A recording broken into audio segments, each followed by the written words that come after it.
নমস্কার, যোগা আরোগ্যে আপনাদের সকলকে স্বাগত জানাই।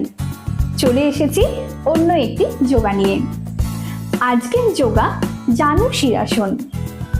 তাহলে আসুন দেখে নেওয়া যাক এই আসনটি করলে আপনারা কি কি উপকার পেতে পারেন। এই আসনটি করলে বাচ্চাদের লম্বা হতে সাহায্য করে, যারা প্যানক্রিয়াটিসে ভুগছেন বা যাদের পেটের সমস্যা আছে বা যাদের হজম হয় না, তাদের ক্ষেত্রে এই আসনটি বা এই যোগাটি খুবই উপকারী। যাদের আমাশা আছে, আজীর্ণ এবং পেটের সমস্যা আছে, তাদের ক্ষেত্রেও এই আসনটি বা এই যোগাটি খুবই গুরুত্বপূর্ণ এবং এর উপকারিতা আপনারা এটা প্রতিদিন 2 সেট করে করুন। এছাড়াও সময়টা মোটামুটি 10 থেকে 20 সেকেন্ডের মতো। চলুন আমরা দেখে নিই আজকের যোগাসন জানু শিরাসন। প্রথমে আমরা বাঁ পাটিকে কুচকির কাছে দিয়ে ডান পাটিকে সোজা একটু সাইড করে অ্যাঙ্গেল করে রাখবো এবং মাথার ওপর হাতটা তুলে পায়ের বুড়ো আঙুলটিকে ধরবো এবং হাতের কনুইগুলো মাটির সাথে স্পর্শ করবে।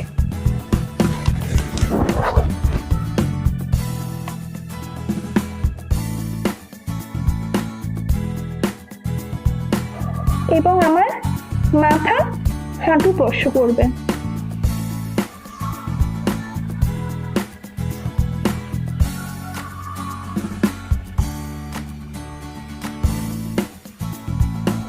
এইভাবে আস্তে আস্তে আমরা ডান পিঠেকে ছেড়ে মাথাটাকে তুলে নেব। এরপর সেম ভাবে বাঁদিকেও একই পজিশনে করব। প্রথমে ডান পিঠেকে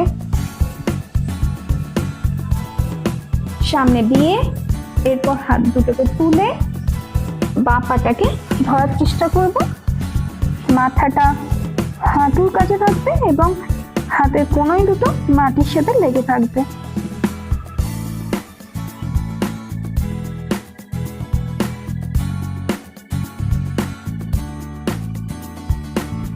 খেয়াল রাখতে হবে আমাদের পা যেন মাটি থেকে উঠে না যায়, পায়ের হাঁটুটা যেন মাটিতে স্পর্শ থাকে।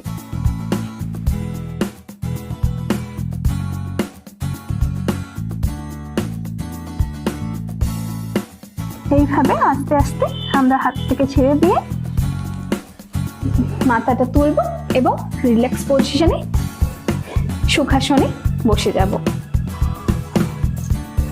প্রত্যেকটা যোগা করার পর আপনারা অবশ্যই শবাসন করবেন, অর্থাৎ এইভাবে শুয়ে পড়ে হাতটাকে আমরা রিল্যাক্স করে দেবো, পাটাকেও রিল্যাক্স করে দেবো।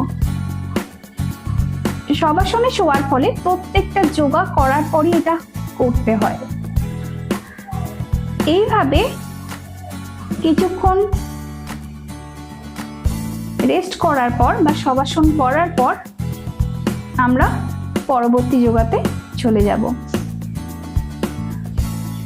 শবাসন করার সময় একটা জিনিস খেয়াল রাখবেন, পা রিল্যাক্স থাকবে, অর্থাৎ পা কোনো টাইট পজিশনে থাকবে না এবং হাত দুটো উল্টো দিকে থাকবে, অর্থাৎ অ্যানাটমিক্যাল পজিশনই থাকবে।